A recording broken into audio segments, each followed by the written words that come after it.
Next collection అండి, టాప్స్లోనే long frocks ఏవి కూడా పట్టు టైప్ వచ్చినాయండి. పైన అంతా వర్క్ వచ్చింది, మగ్గం వర్క్ వచ్చింది పైన, కింద పట్టు బోర్డర్ లాగా ఇచ్చారు, క్రష్డ్ కిందంతా. దీనికి వచ్చేసి మల్టీ కలర్ చున్నీ ఇచ్చాడు, 2 కలర్స్ ఇచ్చాడు అనమాట. ఇట్లాగా ఇలా వచ్చింది ఓవరాల్గా. ఇందులో ఇంకొక కలర్ చూపిస్తాను.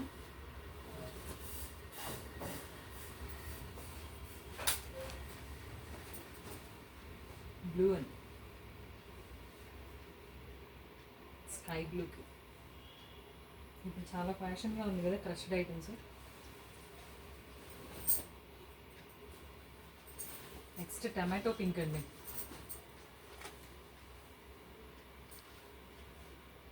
టమాటో పింక్ వచ్చాడు. ఈ 3 కలర్స్ అవైలబుల్గా ఉన్నాయి.